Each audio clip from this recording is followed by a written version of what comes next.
Fala aí meu povo, e aí como é que vocês estão? Tudo bem com vocês? Sejam muito bem-vindos a mais um vídeo de análise de carteiras, das carteiras dos alunos da mentoria Clube Invest. Como vocês sabem, todos os meses eu venho aqui, a gente faz uma mentoria, a gente faz um vídeo mostrando na prática, eu analisando a carteira dos nossos membros, a carteira dos nossos alunos, direcionando, mostrando o caminho dentro da nossa estratégia, dentro da nossa linha de investimento, para que vocês possam ter o melhor resultado a curto, médio e longo prazo. Então assista esse vídeo até o fim, esse vídeo de análise e orientação, porque eu tenho certeza que os ensinamentos, as dicas que eu vou passar aqui, por exemplo, vão ajudar você também na sua montagem, na estruturação do seu portfólio, da sua carteira de investimentos, porque todo mundo aqui, todos nós estamos com o mesmo objetivo: investir em bons ativos, montar uma boa carteira de investimentos diversificada, com foco na multiplicação de patrimônio no longo prazo, com foco na geração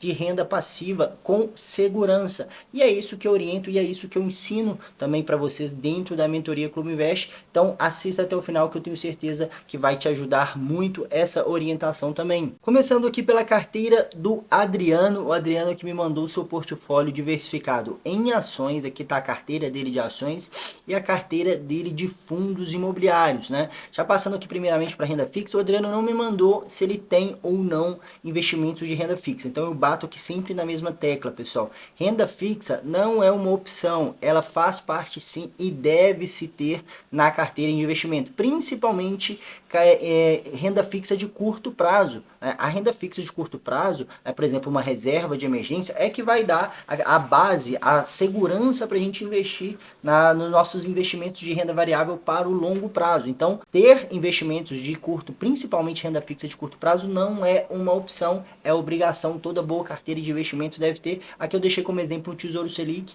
é o melhor investimento de curto prazo, é o melhor investimento de renda fixa para uma reserva de emergência, mas também tem outras boas opções, né, como um CDB de liquidez diária, né, de grandes bancos, de bancos seguros, porque eu sempre falo, a renda fixa, né, principalmente para a reserva de emergência, a prioridade é o que? A segurança, rentabilidade, multiplicação de patrimônio. A gente vai buscar o que? Na renda variável. Então não faz sentido a gente ficar priorizando títulos de renda fixa arriscados. Então aqui a gente vai procurar o que? Segurança. Então eu trouxe aqui, por exemplo, o Tesouro Selic 2027. É uma ótima opção. E para médio e longo prazo, a gente tem opções do Tesouro IPCA. Aqui eu trouxe o Tesouro IPCA 2029, né? Tem também o 2035, 45. Né? São ótimas opções, são os melhores investimentos de renda fixa para médio e longo prazo. Porque com extrema segurança, você vai ter uma ótima rentabilidade. Por exemplo, nesse momento atual, a gente está com taxas altíssimas do Tesouro IPCA. Por exemplo, IPCA mais 6, ou seja, você vai receber a inflação anual mais 6% acima da inflação. Então é um ganho real de 6%, o que para médio e longo prazo é uma ótima rentabilidade. Então considere sim ter também uma renda fixa para médio e longo prazo. Lembrando que esse tipo de título deve ser levado até o vencimento. Então a gente está numa ótima janela de oportunidade para o Tesouro IPCA, porque essa taxa aqui, essa taxa fixa, não acontece com frequência. Né? Recentemente estava aí IPCA mais 4, IPCA mais 5, então a gente atingiu agora essa semana IPCA mais 6. Então considerem ter também esse tipo de investimento, que é importantíssimo para nos proteger da inflação ao longo do tempo, fechou? Então, renda fixa, principalmente de curto prazo, é essencial na carteira. Para quem está começando, deve ser a prioridade, né? A montagem da reserva de emergência é a prioridade. Você pode fazer ali em conjunto, eu sempre falo isso aqui, você pode fazer os dois em conjunto, né? Mas a prioridade no início tem que ser a reserva de emergência. Montou a reserva? Ok, deixa ela lá quietinha, aí depois você vai priorizar os investimentos de longo prazo, ações, fundos imobiliários, investimento exterior, enfim. Passando agora para a carteira dele de renda variável, né, falando aqui primeiro sobre ações, é uma carteira bem diversificada, gostei dessa diversificação em vários segmentos, em vários setores, achei bem interessante. Né, ele não está numa exposição muito grande em determinados ativos, né, a gente tem ali as maiores posições dele. Banco Bradesco e Vale e BB Seguridade estão ali bem próximos. A gente falando um pouquinho dessas maiores posições dele, a gente tem aqui o Banco Bradesco. O Banco Bradesco ele teve uma queda recente nas suas ações, justamente porque os resultados do Banco Bradesco não agradaram tanto se a gente for comparar com os outros grandes bancos, principalmente com o Banco do Brasil e principalmente também em relação ao Itaú. Recentemente, alguns anos atrás, o Banco Bradesco ele tinha resultados tão bons quanto os seus principais concorrentes. Porém, nos últimos anos, acabou descolando um pouquinho, principalmente Banco do Brasil e Itaú, os resultados melhoraram bastante e Banco Bradesco acabou estagnando. Então, em relação a resultados, se a gente for comparar com seus principais concorrentes, o Banco Bradesco está deixando a desejar, justamente por isso, não está conseguindo entregar, com o tamanho que tem, resultados tão satisfatórios quanto Banco do Brasil e Itaú. Você também tem o Adriano tem também Banco do Brasil, também é uma das suas maiores posições, e tem também Itaúsa, né? A Itaúsa está aqui. Então ele está se expondo também aos principais bancos que estão tendo os melhores resultados. Porém, é um ponto de atenção essa maior posição no Banco Bradesco, justamente porque o mercado vem enxergando um risco um pouco maior no Bradesco, justamente por isso. Será que ele vai conseguir melhorar os resultados nos próximos anos? Então isso é um ponto de interrogação em cima do Banco Bradesco. Eu procuraria não ter a minha maior posição no Bradesco justamente por esses motivos que eu falei. Apesar de ser um banco gigantesco, lucrativo, ele vem passando por esse momento conturbado, né? Então eu procuraria ter uma minha maior posição, por exemplo, no Banco do Brasil, na própria BB Seguridade, que é outro setor, mas é uma empresa que vem melhorando resultados, né? Por exemplo, na própria Engie, na própria Sanepar, enfim, nessas grandes empresas em outros setores também, né? que traz uma segurança, porque a gente tem que buscar ter a nossa maior posição naquelas ativos, naquelas ações que já se provaram no tempo, vem apresentando grandes resultados, como essas que eu acabei de citar. E Bradesco vem caindo, vem diminuindo seus resultados nos últimos anos, tá? Continua sendo uma ótima empresa, mas eu acho que para ser a maior posição da sua carteira, eu daria uma segurada aqui e priorizaria essas outras empresas aqui para baixo, como BB Seguridade, Banco do Brasil, Engie, Sanepar, própria Taesa, Itaúsa, enfim, que são grandes empresas também, mas que vêm apresentando bons resultados. A Vale é um caso à parte, porque ela é uma empresa que é uma ótima empresa dentro do seu setor, o setor de minério de ferro, uma empresa extremamente importante para o Brasil, porém é uma empresa cíclica. Eu, como você sabe, eu não gosto muito de empresa cíclica, eu acho que só pelo fato dela ser cíclica, ou seja, o lucro, os resultados dela terem uma variação no longo prazo, isso sempre vai interferir no preço do ativo e no pagamento de dividendos, né? Eu prefiro ter posições menores nesse tipo de ativo, justamente por ela ser cíclica e ter posição maiores nos setores perenes, nos grandes setores perenes como energia, saneamento, seguros e bancos. Mas não deixa de ser uma ótima empresa para o longo prazo também. Em relação às demais empresas que você tem posições menores, como são empresas, justamente por serem empresas menores, e o raciocínio tem que ser esse mesmo, empresas menores como Tasa, como Vamo3, Kepler, enfim, SLC Agrícola, são empresas menores, empresas que têm um foco talvez um pouco maior em crescimento, então tem um risco um pouco maior. Então você tem que ter posições menores nessas empresas também. São empresas lucrativas, boas empresas, então em relação a isso tá tranquilo também. É só um ponto de atenção em relação a Taurus, né? Tasa, você tem Tasa 3 e Tasa 4. Não faz sentido ter as duas, tá? Você tem que decidir só por um tipo de ação e ter só ela. Porque, por exemplo, vou mostrar aqui na prática a diferença. Por exemplo, Tasa 4, o que vai fazer você decidir, eu no seu caso optaria pela Tasa 4, é em relação à liquidez. Olha a liquidez média diária da empresa Tasa 4, que é a preferencial. 4 milhões de reais. Se a gente for olhar a final 3, a ordinária, a liquidez é muito mais baixa, apenas 200 mil reais. Então, nesse caso, não vejo sentido ter a ordinária, e sim a preferencial em função da liquidez. Dando uma olhadinha rapidamente aqui nos fundamentos da empresa, a gente olha o histórico de lucro, a gente vê que, vamos aqui mais um prazo um pouco maior, é uma empresa que até então dava só prejuízo até ali 2018. De 2019 começou, a empresa se reestruturou, né, e começou a dar lucro, sendo que em 2021 ela teve um lucro fabuloso e começou a cair de 2022 até 2023. Então ela está tendo uma queda de lucro bem acentuada. Então, devido a essa oscilação, até recentemente a empresa dava prejuízo, né? Então é um caso aqui que eu enxergo um caso de turnaround, ou seja, uma empresa que está se reestruturando, é uma empresa extremamente negativa, é uma empresa que só dava prejuízo para uma empresa lucrativa. Então vai ter sim essa oscilação, porque é uma empresa que está se reestruturando. Então esse tipo de empresa, você tem que realmente ter uma posição menor, porque são empresas mais arriscadas. Então toma muito cuidado em relação a isso. Mas é uma empresa que eu enxergo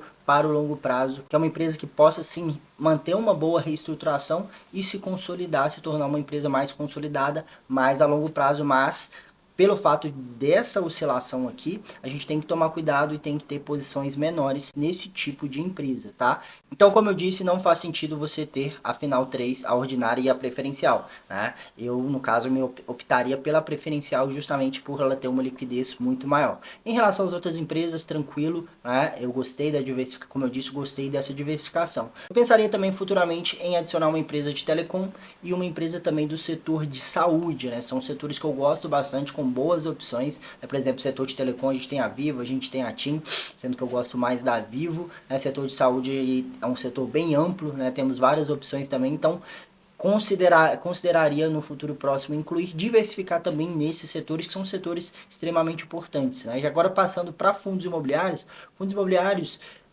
a gente vai na mesma pegada, muito bem diversificado, tá? Em todos os setores, a gente tem aqui shoppings, dois fundos imobiliários de shopping que eu acho entre os melhores, XPML e o HGBS 11. Galpões, para mim são os três melhores mesmo, HGLG, XPLG e BTLG, né? Lajes corporativas, PVBI e HGRE, para mim também são os dois melhores do setor. Híbrido, KNRI, HGRU, sensacional. E papel, gostei também da diversificação, são fundos também já se provaram no tempo, fundos de papel seguros, high grade, né, que eu gosto sempre de bater nessa tecla que em fundo de papel a gente tem que investir nos high grades, são aqueles fundos de papel, são aqueles FIIs que investem em CRIs seguros e não CRIs arriscados, porque os fundos de papel high yield, eles focam em CRIs que pagam mais, obviamente os que pagam mais tem um risco maior, tem um risco de calote maior. E todos esses que você tem aqui são high grade, são fundos de qualidade, que priorizam a qualidade nos seus CRIs. Então você está se expondo ali, para mim,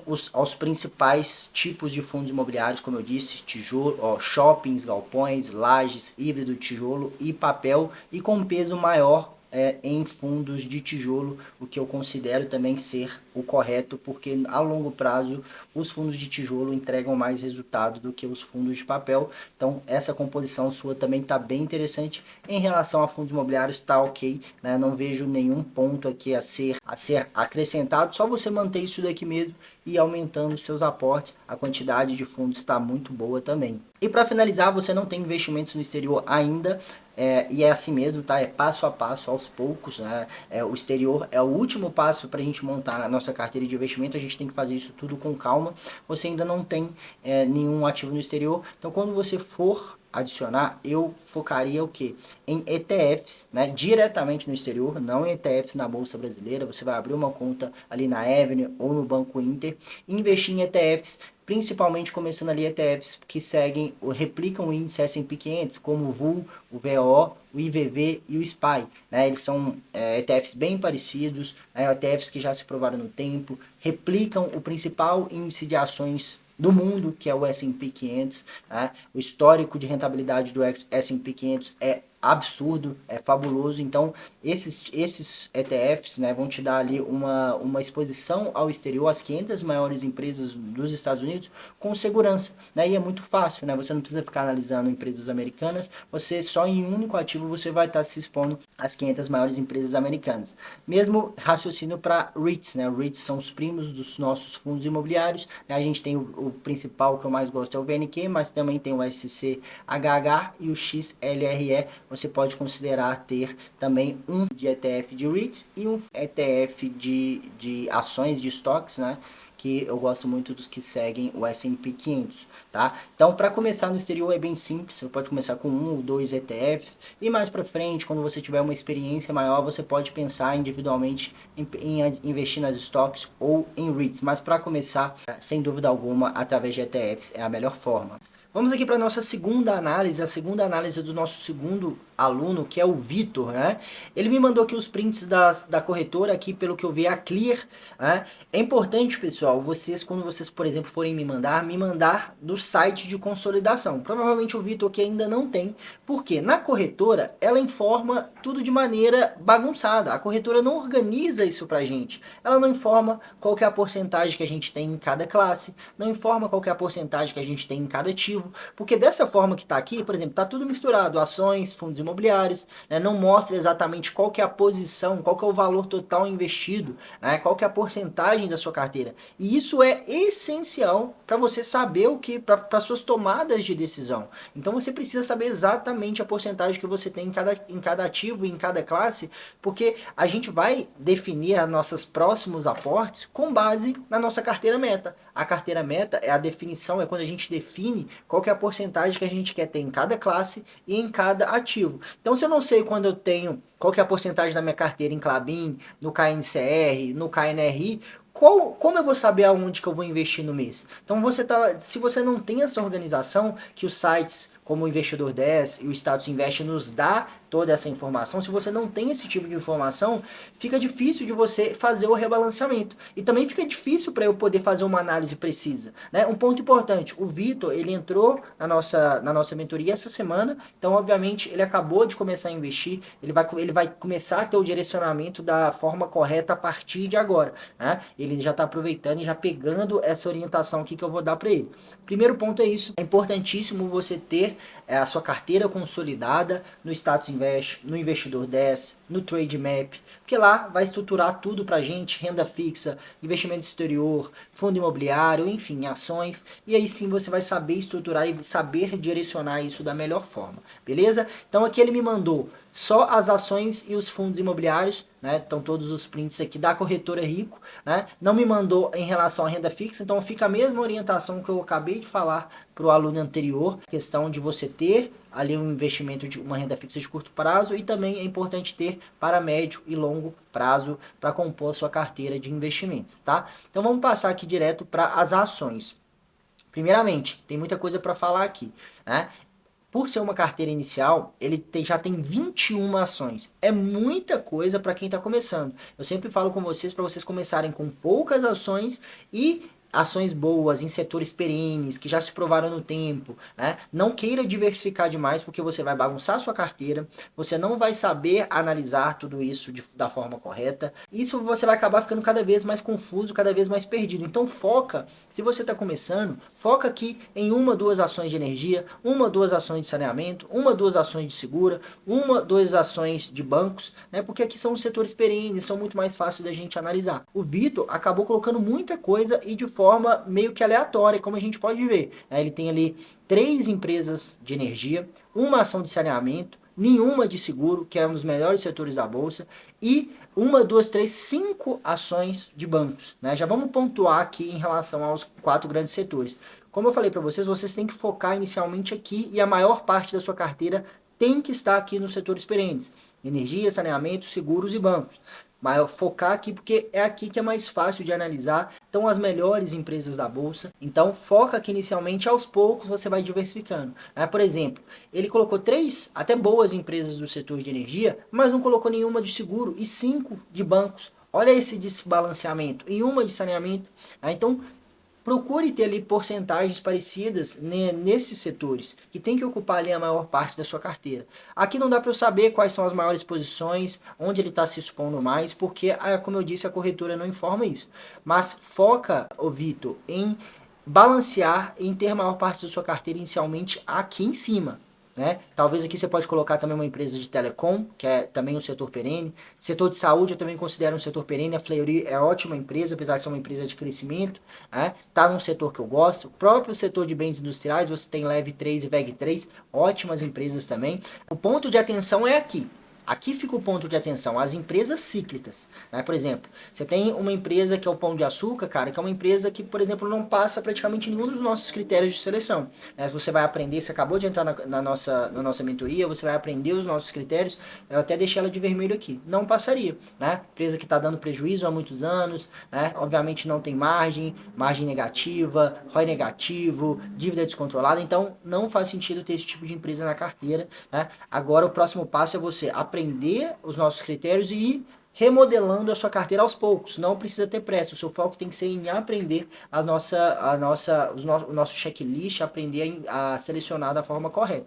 Por exemplo, você tem outras empresas aqui cíclicas, né? Petrobras, Vale, Klabin, Gerdau, duas empresas aqui de um setor que eu particularmente não gosto muito, que é o setor de construção civil, é um setor extremamente cíclico, né? Você tem duas empresas também, é um ponto de atenção, não que essas empresas sejam ruins, mas é um ponto de atenção para você não pesar a mão aqui, não pese a mão da sua carteira, não pese a porcentagem aqui, porque aqui são empresas cíclicas. Empresas cíclicas têm que ocupar, na minha opinião, no meu jeito de investir, a porcentagem menor da sua carteira, justamente por elas serem cíclicas. Vão acontecer em determinados momentos da economia, de acontecimentos no mundo, que o lucro dessas empresas vão baixar, o dividendo vai cair, né? Elas, em determinados momentos, ela pode dar até prejuízo, e isso vai refletir diretamente no preço da ação. Então você tem que entender que empresa cíclica, né, o resultado vai variar bastante, os dividendos vão variar, né, ao longo dos anos e, consequentemente, o preço das ações também. Então, eu particularmente gosto de ter a maior parte da minha carteira tá aqui em cima,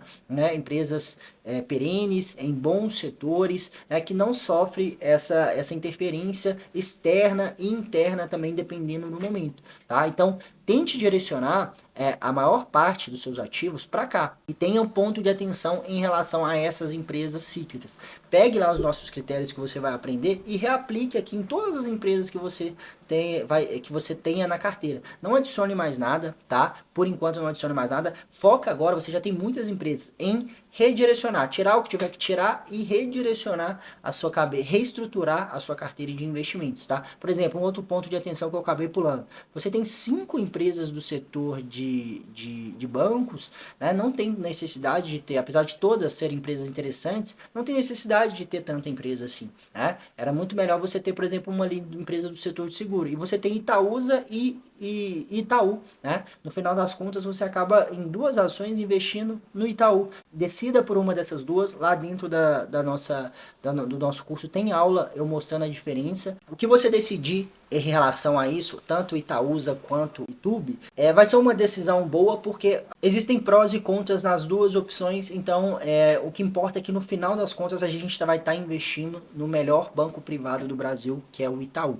tá? Então, tenta enxugar aqui um pouquinho em relação a isso, refaça todas as suas análises, principalmente aqui nessas empresas cíclicas. Aqui eu coloquei tanto a Rente 3 e Unipar, né? Elas não se encaixam aqui nos outros setores, mas são boas empresas, tá? Só o ponto de atenção é aqui embaixo, principalmente no Pão de Açúcar, que é uma empresa que não passa nos nossos critérios. É um setor que eu não invisto, o setor de varejo, é um setor muito cíclico, depende muito do que está acontecendo no Brasil, depende da inflação, depende da taxa de juros, né? E a gente sabe como é que é essa questão aqui no Brasil. Volta e meia a inflação dispara, volta e meia a taxa Selic dispara também, e isso impacta diretamente nesse tipo de empresa, tá? Então, o que tem que ser sua prioridade agora, ô Vitor? Aprender, né? Aprender a selecionar e começar a redirecionar essa sua carteira de investimento, essa sua carteira de ações para um caminho mais seguro, um caminho mais tranquilo, mais perene, né? Para você ter essa tranquilidade, principalmente você que está começando, beleza? Partindo aqui para fundos imobiliários, você tem apenas 6 fundos imobiliários. Para começar, tá ok, é um número tranquilo, porém, aqui também a diversificação não tá legal. Por exemplo, o melhor setor, talvez seja o melhor setor de tijolo, você não tem nenhum, né, que é os shoppings, né? Galpões, você tem o HGLG ali, talvez seja o melhor fundo da bolsa, ok. Lajes corporativas também não tem nenhum. Híbrido, o KNRI, ok, ótimo. E você pesou a mão onde não deveria, que é papel. E ainda, por exemplo, o HCTR. O HCTR é um fundo arriscado, diferentemente dos que eu citei na carteira anterior, né, que eu falei que a gente tem que focar no high grade. O HCTR é high yield, é o que eu não gosto, é o que eu não invisto, ou seja, ele é bem arriscado. Então, não faz sentido a gente tomar esse tipo de risco na classe de ativos de fundos imobiliários. Não faz sentido a gente arriscar em fundos imobiliários, porque essa classe não é para isso. Fundos imobiliários é para a gente ter aquela previsibilidade tranquila de recebimento todos os meses, baixa volatilidade das cotas, receber ali baixa volatilidade também do pagamento de dividendos. Se você pegar o histórico do HCTR, ele é um fundo que tem alta volatilidade de cota. Já custou muito caro, depois despencou, né? O pagamento também, os dividendos já foi lá em cima, depois caiu, justamente porque ele é o que? High yield, é arriscado. E fundo imobiliário não é para isso. Não faz sentido a gente tomar risco em fundo imobiliário. Se você quer tomar mais risco, vai tomar no mercado de ações que o potencial de retorno é muito melhor. A relação risco-retorno é muito maior. Então, na minha visão, o fundo imobiliário é para a gente priorizar fundo de tijolo de qualidade, né, como shoppings, galpões, lajes, híbrido. É importante, como eu disse, ter papel também. O IRDM é bom, a KNCR e o RSR11 já entram nos fundos high grade, mas o HCTR não. O HCTR não faz parte, não entra ali, não passa nos nossos critérios de seleção. Então, o fundo imobiliário é para a gente pesar a mão em fundo de tijolo, né, e fundos consolidados que já se provaram no tempo, né, com bom histórico de resultados, para não ter volatilidade e boa previsibilidade de pagamento de dividendos. Mas, como eu disse, isso tudo você vai aprender também lá nos nossos critérios de seleção para fundo imobiliário. Você vai refazer isso com calma, adicionar um fundo de shopping de qualidade, adicionar um fundo de laje de qualidade, né, e não ter a maior parte da sua carteira em papel, mas sim em tijolo. Beleza? E para finalizar, você tem um ETF no exterior que é o IVVB11, né? Exterior entre aspas, porque o IVVB11 ele é um ETF listado aqui na nossa bolsa. E como vocês sabem, eu prefiro investir diretamente lá fora, porque o IVVB11, né? Ele é um ativo, ele é um ETF listado aqui que replica o IVV. Ele simplesmente compra cotas do IVV lá no exterior, né? Ou seja, você acaba incluindo dois intermediários. Por que não a gente investir diretamente no IVV lá fora e eliminar o intermediário aqui no Brasil? Sem falar que quando a gente investe no exterior, um dos objetivos é tirar o dinheiro aqui do Brasil. Né? Quando você investe no IVV, IVVB11, você deixa o seu dinheiro aqui, seu dinheiro continua aqui no Brasil, na nossa jurisdição, na nossa bolsa, e investindo diretamente no IVV lá fora, né, você está tirando o seu dinheiro do país. Eliminando o risco Brasil, como a gente gosta de falar. Então, aproveita que você tem só uma cota, né, um valor baixo, você já pode aproveitar e já ir direto lá para o exterior. Mas como você está começando agora, né, ali nas nossas aulas, foca primeiro ali nas ações, fundos imobiliários, depois você pensa no exterior, vai passo a passo. Fechou? É isso. Qualquer dúvida que vocês tenham a ter, vocês que eu fiz a análise da carteira aqui, podem me chamar, podem mandar lá no nosso grupo que eu ajudo, a gente troca uma ideia. E os demais que me mandaram no privado e eu não fiz a análise aqui, para o vídeo não ficar muito longo, eu dei a orientação, eu fiz a análise no privado. Fechou? Então é isso, pessoal. Muito obrigado. Espero que vocês tenham gostado e até o próximo vídeo de análise de carteira. Valeu!